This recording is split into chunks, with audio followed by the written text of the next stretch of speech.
where else to put it. It's huge. It's taken over the whole room. Just for today, please. Some days I know how she feels.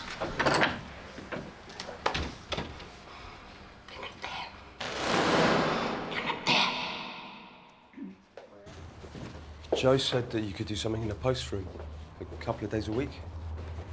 I don't know. We'll see. You can sit down when you want to. It's really kind of him. Do you good.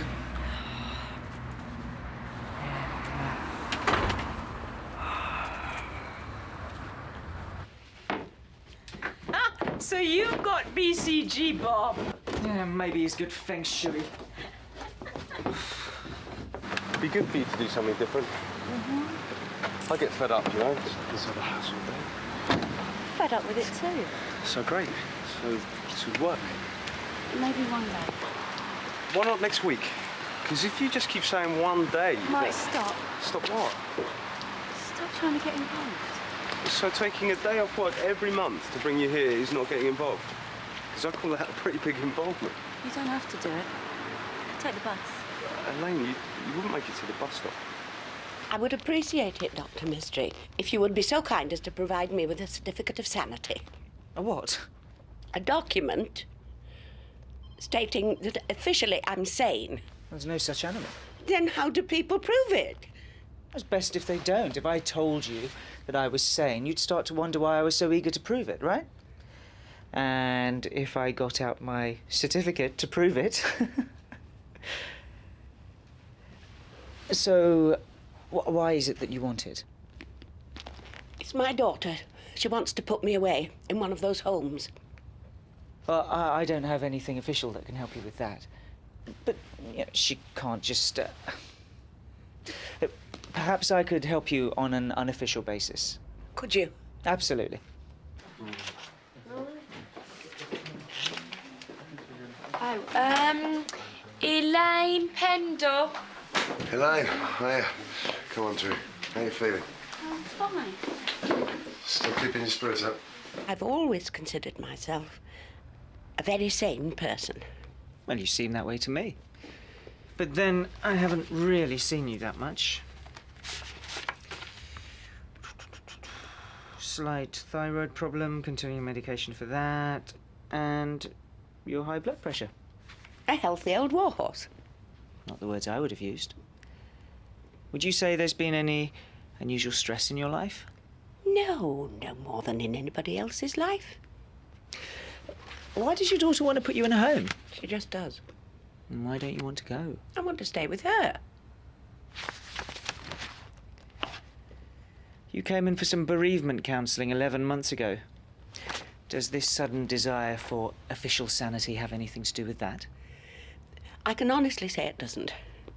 Alice, my sister, we were best friends. Good chums. Do you still miss her? Every day. I'd be worried if you didn't. I may be missing my sister, but I'm not mad with grief, Doctor. I'm not mad with anything. How are you getting on with these antidepressants? Oh, okay. But my daytime sleep's getting a bit ragged. I tried staying up one afternoon this week, thinking that maybe it was a sign I was getting better. Did I tell you about trying stuff like that, then? Don't run before you can walk. Exactly. So what happened? I had a terrible night. I lay there in the morning, I just didn't feel like I could move. I had to, you know, keeps the routine. I'm still a bit woozy. Okay. Well, we'll try you on some different pills. Give you a bit of a break. You've had chronic fatigue syndrome for 18 months now. Do you feel that you're getting any better? Yeah. No. So, do you live with your daughter? She's expecting her first. And how do you feel about having a new baby in the home? Oh, well, my daughter, she's obviously... Why do you keep asking about my daughter? Just trying to find out all about you. Trying to trip me up, you mean? Not at all. That sounded rather paranoid, didn't it? Well, as Norman Bates once said, we all go a little mad sometimes. That's allowed. I think we should start with a few basic tests. Of course, Doctor.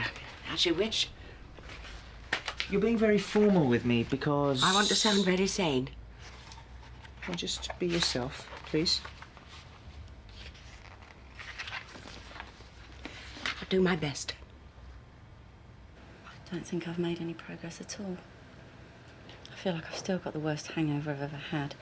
And I didn't even get to enjoy the party. Well, like I said, CFS sufferers do get better, slowly and surely. Besides, we've got all these new therapies for you to try. Yoga, reflexology. I've got all these exciting treatments sorted out for you. I'm glad you're into it. You're one of my favourite patients. No, really, you are.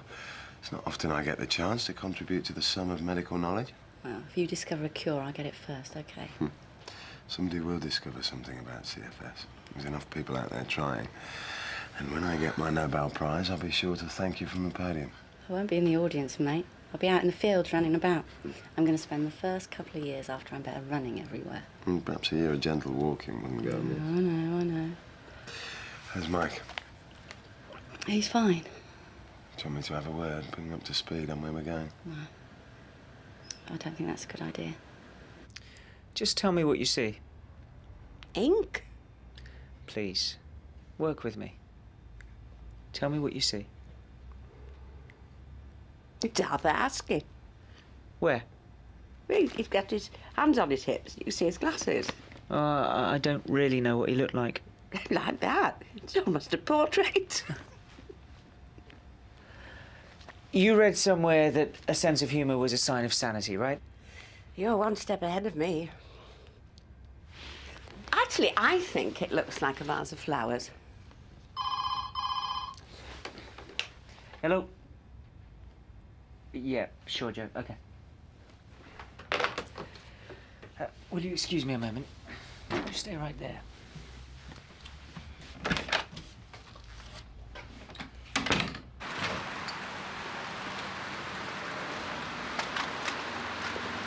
Excuse me, go on.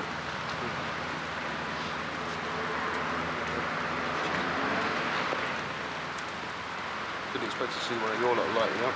Don't do as I do as I say. Shit. So, tell me something. Ah, here we go. You're going to ask me about your auntie's bowel movement? Interested in some of the weird stuff that you like to deal with, you know? Well, not a lot of weird stuff. A lot of hard graft, though. For example, I've got this mate at work, okay, and we all make fun of him because he keeps taking days off, basically. Now, he's got ME, what he says he has, and he wants us to call it CFS, but we don't. Look, this mate of yours is not secretly you, is it? No. No, he's never talks to me about it, but I'm interested. He's just a bit soft, isn't he? After the attention, he's a bit of a shirker.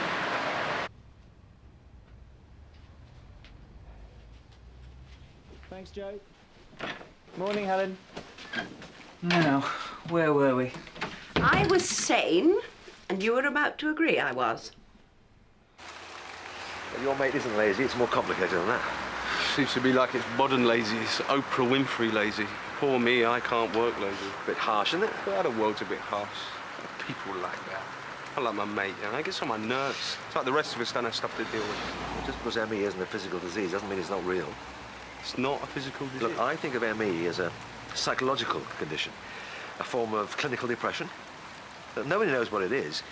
Maybe it has only occurred recently, or maybe it's been going on for years and people have just had to suffer in silence. Yeah, so somebody could just cheer up and snap out of it then. Well, that's not true of clinical depression. Yeah, but it is a mental condition. It's an attitude, isn't it? It's something somebody feels. Well, yes, It's but... not a virus or anything like that. Look, like I said, nobody knows. Look, I gotta go. You want a mint? No.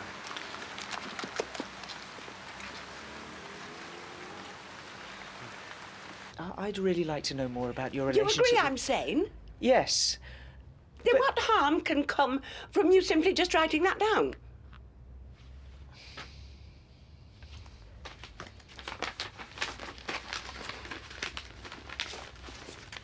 Thank you very much. Good day to you, Dr. Mystery.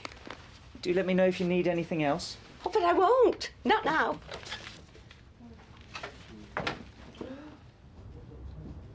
See you soon. Right. It's the same time on the 7th, all right for you, Elaine? Yeah, I'm fine. Been having a chat outside. Other doctor seems to think it's rubbish, you know. So, can you just... I don't know what Max has been saying to Elaine's boyfriend outside, but it's just been very rude to her. What? He was talking to Elaine's boyfriend outside. Was he? Right. She said she wanted a certificate of sanity and she wouldn't tell me why. What she said about the pregnancy was true. Her daughter's about to drop in 6 weeks. And no one's gonna get a good conversation out of you until you sort it out, are they? Hmm? What? Would it help if I told you that Meg's daughter was coming in for a checkup this afternoon? That's what the doctor said. It's a mental thing. You're just depressed. I am. It's because I'm so tired I can't think straight because you keep on and on at me. It's not a physical disease. You just have to get right back on a horse. Elaine, there is a big, bad working world out there. And I know that it's scary, but once you get used to it again... I'm used to it. I was used to it. I used to love clubbing, going out at night. But don't you remember you were there, you moron? Why do you think this is about work? Maybe because I'm the only one doing any. I tried that part-time job. Even 2 days a week, I just couldn't do it. I had to keep sitting down. But did you have to? Wasn't it just a question of getting tired? Oh, you don't understand what tired is. Sure that you do. You just don't get it, do you? You don't know anything. But you never told me anything. And because you found one of these new age doctors who'd agree you'd been abducted by aliens if you told him you have. And as soon as I find something out from a real doctor, you... Oh, brilliant. You got the energy for that still, haven't you? How many scratches and slaps have I had off you? Hmm? Oh, just get away from me. Leave me alone. Yeah, one day I'll take you up on that. Chronic fatigue sufferers have to keep a positive mental attitude. I can't believe you interfered in this. The guy asked me. I didn't know who he was. Does it matter who he was? I expressed my clinical judgment. There's no diagnostic test for ME. CFS. You'd be calling it yuppie flu next. And what we call illnesses we can't diagnose? Not an illness. Oh, come on. There's piles of circumstantial evidence, papers, case history. Well, that's the way witch doctors work. This is an hysterical condition suffered by people with depression, with relationship problems. Look, I'm not saying we shouldn't treat it. Oh, very liberal of you. Have you read about the changes in CFS sufferers' brains? That they have features in common with epileptics? Well... No, you haven't. You haven't done the reading, Mac. You're out of touch. Steve, you may be a new partner, but it does not give you the right to second-guess a more experienced doctor.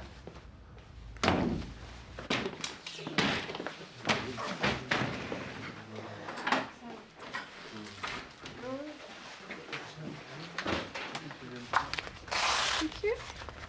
Okay, well, you have to watch the blood pressure. But all in all, you're straight down the middle. Great, but I'm still terrified. That all seems fine.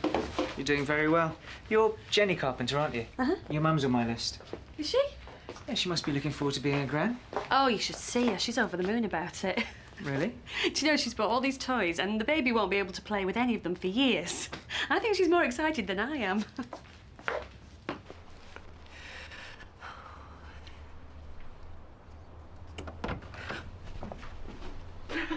Mum, I keep coming here as well, thinking about what it's going to be like. How was the antenatal, dear? Oh, everything's fine, yeah? How was your day? Oh, as usual. I'll bring you a cuppa in a bit.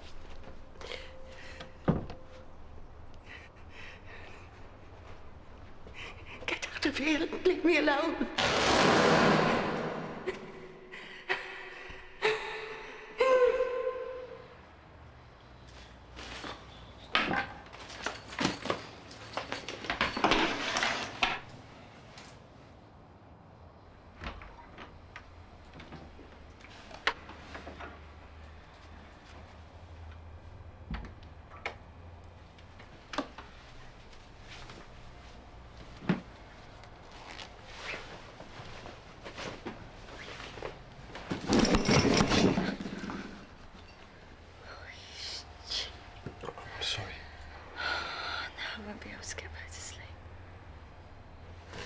Go and sleep in the spare room.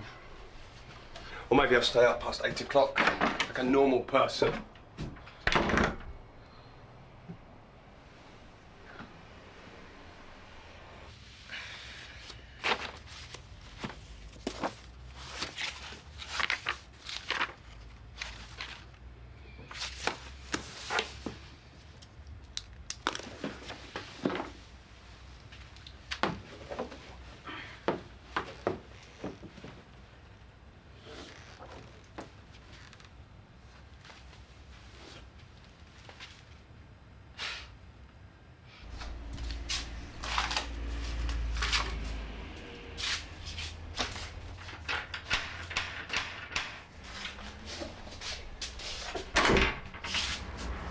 Can I come in? Yeah, sure. Elaine called me, asked me to pop in on my rounds. Right.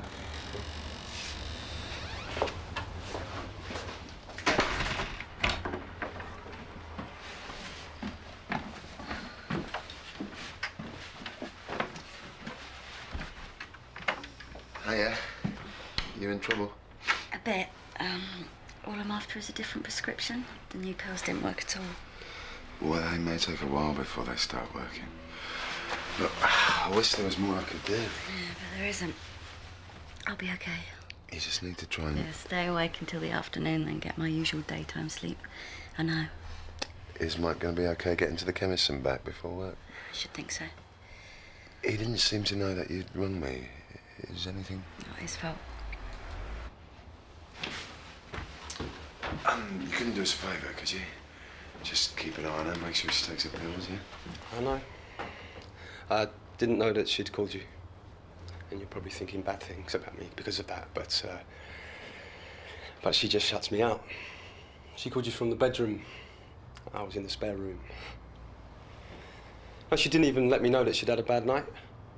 These days, it's just you, her, and this, whatever it is.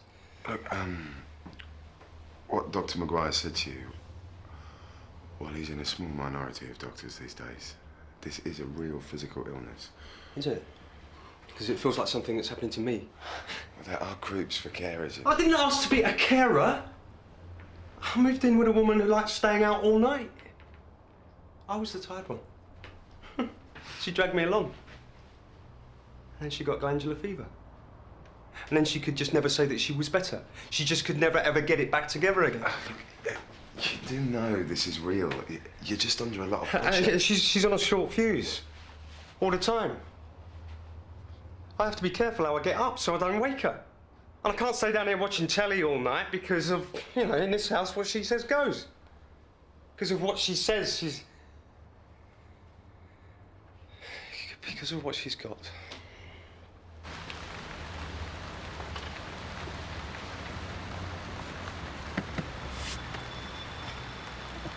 She used to be so full of life, just sunny. And we were in love. And now this feels more like a sentence than a relationship. Look, people get annoyed with the illness because it does feel like laziness. And then the sufferer feels guilty too because of that. You know, this is the first time that... Because she never tells me anything about it. She doesn't want me to know.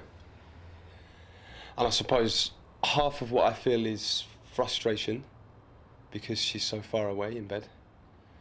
Angry, undisturbable, and hurting. And we haven't been close. We haven't had sex for a year.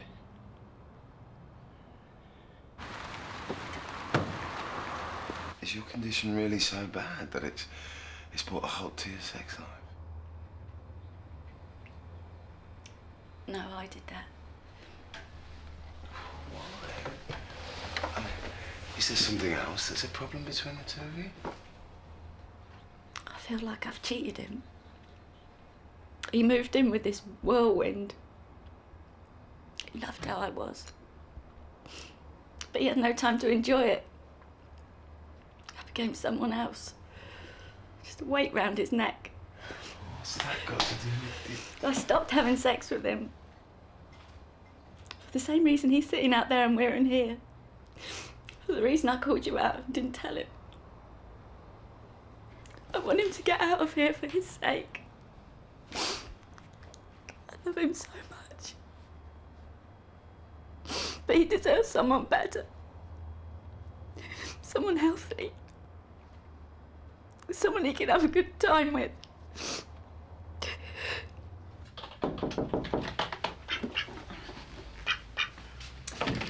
Ah, come in. Thanks for coming back. Take a seat.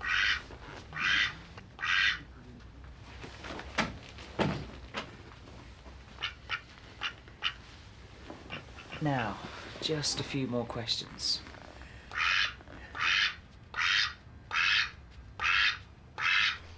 deserve somebody who can help you. Somebody you can talk about this stuff with. Do I? I hurt him. Scratch him, slap him. He just makes me so furious. Well, maybe if he understood, he wouldn't. Who wants a girlfriend like this? He does. How can you say that? Because he told me. He told me everything. And he didn't once mention the violence. Look, I think he was going to leave last night. But he didn't, did he?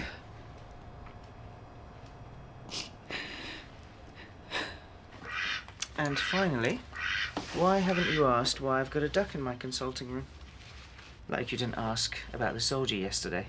Everyone else I saw did. The duck is real? Mm-hmm. And she's making a real mess of my carpet, aren't you?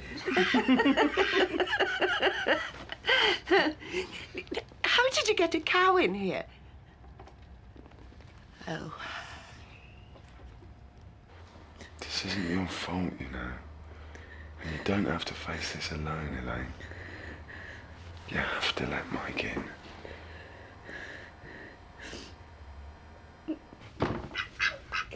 I see things like cows and little goblins, people I don't know who stand in corners and just smile at me, fairies that fly around me. Are any of these things frightening? I was scared at first. Not of the actual hallucinations, I suppose you call them. I once saw 2 little goblin policemen on the arm of the sofa, and they were leading a robber goblin into a tiny little police van. The look on his face was, I know these things aren't there. Well, I put up with it for so long. I just thought I could get on with it and they would eventually go away. Then Jenny got pregnant.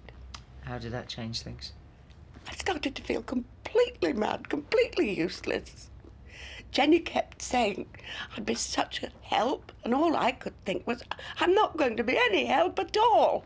What if, I don't know, a dog jumps up at the baby and I don't think it's there? So you came to see me? I just wanted somebody to tell me that I wasn't mad and that everything was going to be all right. But sitting in the waiting room, You got embarrassed? I made up that about Jenny wanting to put me in a home. I mean, that was mad. But you're not. You are not mad. And everything is going to be all right.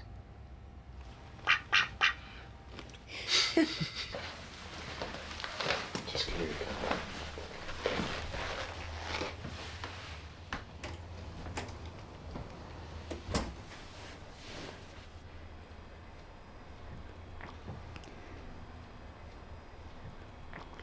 Sorry, love.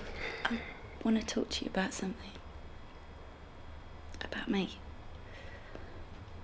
About how we're going to cope. You know, you're not really seeing the things you think you're seeing. You have a condition, I think, which is called Charles Bonnet syndrome, which means you have hallucinations that seem, well, nothing to do with you. That's it, exactly. And there's nothing more to it. It doesn't get any worse, and it doesn't lead to anything else. And it's quite common after bereavement. I have seen my sister twice. She seemed so happy. That must have been very comforting for you. Yes, it was. Well, it's also associated with eyesight problems, so we'll get you down to the opticians. Would I have to wear glasses? Which would you rather, the goblins or the glasses? Well, boys never make passes at girls who wear glasses, you know. Well, it can also be caused by various drug combinations, so we'll have to try you on different drugs for your thyroid and your high blood pressure. I've grown rather fond of my little goblins. I'll be sorry to say goodbye to them. Well, your grandchild's going to hear some great bedtime stories. Oh,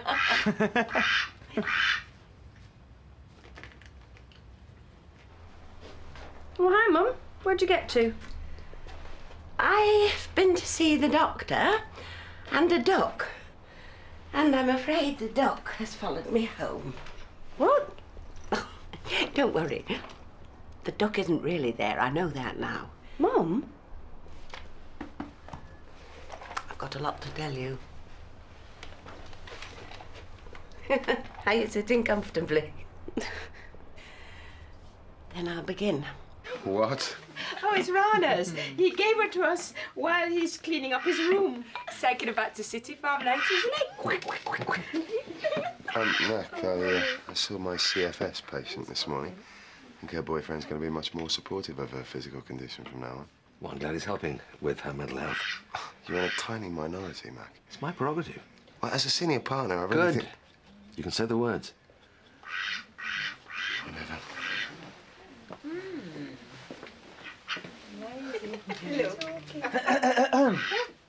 How mad is that?